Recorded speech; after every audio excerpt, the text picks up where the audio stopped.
कक्षा 10वीं JAC board के सभी छात्र छात्राओं का मेरे YouTube channel your study guide में हार्दिक अभिनंदन है, स्वागत है। और आज हम लोग पढ़ने वाले हैं एक्सरसाइज 13.2 से एक प्रश्न लिए हैं और ये प्रश्न क्या कहता है उस प्रश्न को एक बार हम लोग ठीक प्रकार से समझेंगे और समझ करके उस प्रश्न को हल करने का प्रयास करेंगे। तो प्रश्न है कि एक इंजीनियर के विद्यार्थी, ठीक है, एक इंजीनियर के विद्यार्थी रचेल से एक पतली एल्युमिनियम की शीट का प्रयोग करते हुए एक मॉडल बनाने को कहा गया। ठीक है, एक मॉडल बनाने को उसको कहा गया। ऐसे बेलन आकार का हो जिसके दोनों सिरों पर शंकु जुड़े हुए हो, और मॉडल ऐसा होना चाहिए कि एक बेलन के आकार का हो और उसके दोनों सिरों पर क्या होना चाहिए, शंकु होना चाहिए, जैसा कि प्रश्न में कहा है। इस मॉडल का व्यास 3 सेंटीमीटर है। मॉडल का व्यास जो है वो 3 सेंटीमीटर है और इसकी लंबाई जो है वो 12 सेंटीमीटर है। यदि प्रत्येक शंकु की ऊंचाई 2 सेंटीमीटर है तो रचेल द्वारा बनाए गए मॉडल के अंतर्वृष्ट हवा का आयतन ज्ञात करना है। ठीक है, तो प्रश्न बहुत आसान है, इसको एक बार हम लोग चित्र के माध्यम से समझेंगे, उसके बाद फिर प्रश्न को हम लोग सोल्व करेंगे। तो प्रश्न में क्या कहता है कि एक बेलन के आकार का है। सबसे पहले तो एक बेलन हम लोग बनाएंगे। ये हमारा हो गया, बेलन बन गया। ठीक है, अब इसके दोनों सिरों पर क्या है, इसके दोनों सिरों पर एक एक शंकु जुड़ा हुआ है। इधर भी एक शंकु है और नीचे भी एक शंकु है। जैसा कि प्रश्न में कहा है, अब एक बार हम लोग फिर से प्रश्न को देखेंगे कि प्रश्न में क्या क्या कितना कितना वैल्यू दिया हुआ है। तो यहां पर देखिए, इस मॉडल का व्यास 3 सेंटीमीटर है, यानी कि इसका व्यास जो है वो कितना है, 3 सेंटीमीटर। यहां से यहां की लंबाई कितनी है, 3 सेंटीमीटर। ठीक है, तो इसको हम लोग लिखते हैं गिवन जो दिया हुआ है, व्यास कितना है, 3 सेंटीमीटर। तो त्रिज्या कितना हो जाएगा, जिसको हम लोग आर से दिखाते हैं, त्रिज्या हो जाएगा 3/2 सेंटीमीटर। ठीक है, इतना तो समझ में आ गया होगा निश्चित रूप से। दो चीज हम लोग निकाल लिए, एक व्यास दिया हुआ था और उससे त्रिज्या हम लोग निकाल लिए।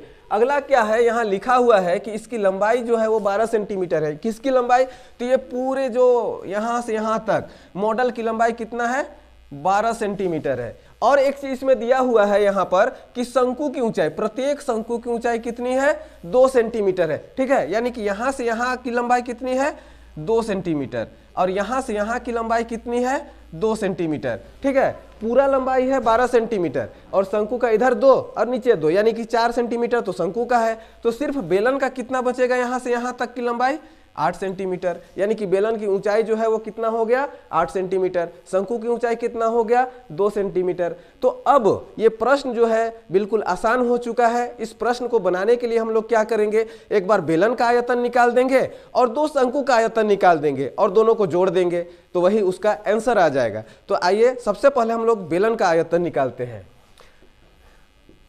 बेलन का आयतन, और बेलन का आयतन जो सूत्र होता है वो होता है पाई आर स्क्वायर एच। ठीक है, पाई आर स्क्वायर एच, पाई का मान होता है 22/7 गुना आर हमारा आ चुका है कितना, 3/2, वो लिख देंगे 3/2 गुना 3/2, इसलिए कि आर का स्क्वायर है। और एच किसका, तो एच बेलन का, और बेलन का ऊंचाई कितना हम लोग ज्ञात किए हैं, 8 सेंटीमीटर, तो वो 8 ले लेंगे। अब इसको हम लोग काटेंगे, 2 चौके 8, 2 एका 2, 2 एका 2, 11।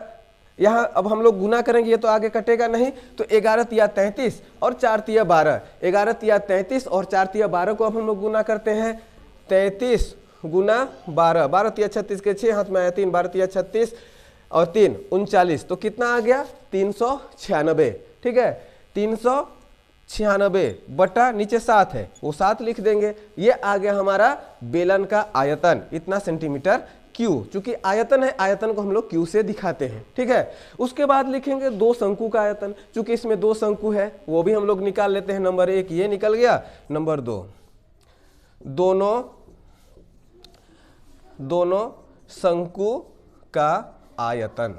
ठीक है, चूंकि शंकु का आयतन बराबर होता है 1/3 pi r square h, 1/3 pi r square h. ठीक है, अब यहाँ 2 शंकु है तो इसको हम 2 से मल्टीप्लाई अगर कर देंगे तो यहाँ लिखते हैं 2 गुना, तो ये 2 शंकु का निकल जाएगा। आगे मान बैठाते हैं, 2 गुना 1/3 गुना 22/7 गुना आर स्क्वायर, आर यानी कि 3/2 गुना 3/2 गुना एच। अब एच यहाँ किसका लेंगे, शंकु का लेंगे, चूंकि शंकु की ऊंचाई कितनी है 2, तो यहाँ 2 लिखेंगे। अब इसको हम लोग काट देंगे, जहां जहां कटेगा काटेंगे, नहीं कटेगा छोड़ देंगे। तो ये 2 और ये 2 तो आसानी से कट गया। फिर यहाँ देखते हैं ये 2 भी कट जाएगा, ये 2 भी कट गया आसानी से। ये 3 को हम काट सकते हैं, ये 3 को काट सकते हैं, और तो कहीं कट नहीं रहा है। अब इसको गुना कर देंगे, तो यहाँ 22 बचा हुआ है, यहाँ 3, 22 दिया 66, 66 बटा नीचे 7 है, 7 सेंटीमीटर क्यूब। ये आ गया हमारा 2, एक तो बेलन का हम निकाल लिया आयतन, और एक दोनों शंकु का आयतन निकाल लिया। अब इसको हम लोग जोड़ देंगे, तो वही जो है वो मॉडल में अंतर्विशिष्ट हवा का आयतन निकल जाएगा।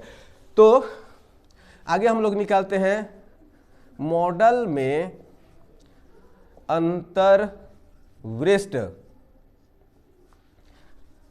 हवा का आयतन। ठीक है, तो दोनों को हमको क्या करना है, जोड़ देना है। एक में आया है 396/7 और एक में आया है 66/7।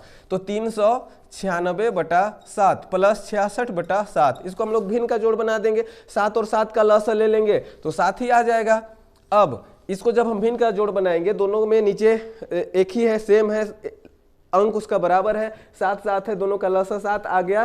तो ऊपर में जो है बस उसी को हम लोग लिख देंगे, 396 प्लस 66। ऐसे अगर नियम के अनुसार बनाते हैं तो 7 से 7 को भाग देंगे तो 1 आएगा, उस 1 से 396 को गुना करेंगे तो 396 आएगा, इस 7 से 7 को भाग देंगे तो 1 आएगा, और उस 1 से 66 को अगर गुना कर देंगे तो कितना आ जाएगा, 66 आ जाएगा।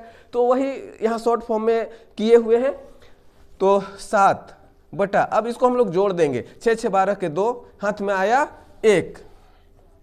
ठीक है, 6 6 12 के 2, हाथ में आया 1, और यहाँ हो जाएगा 10 और 6 16 के 6, हाथ में आया 1 4, यानी कि 462/7। अब इसको हम लोग अगर कटेगा तो काट देंगे। यहाँ देखते हैं निश्चित रूप से कट रहा है, 7 छक 42, और इधर कितना बच गया 4, 7 छक 42, यानी कि काटे तो कितना आ गया 66, यानी इसका आंसर होगा 66 सेंटीमीटर क्यूब। ये हो गया आंसर। तो आई होप, मेरा विश्वास है कि आप सबों को बिल्कुल ठीक प्रकार से ये प्रश्न समझ में आ गया होगा, और इसी प्रकार से हम लोग और भी अगले टॉपिक में एक नए प्रश्न के साथ फिर मिलेंगे। तब तक आप प्रॉपर स्टडी करते रहिए, आप लोग का एग्जाम जो है वो निश्चित रूप से बेहतर होगा। और अगर आप अभी तक हमारा जो यूट्यूब चैनल है योर स्टडी गाइड, उसे आप सब्सक्राइब नहीं किए हैं तो निश्चित रूप से सब्सक्राइब कीजिए, लाइक कीजिए और शेयर भी कीजिए। आप सबों को बहुत बहुत धन्यवाद।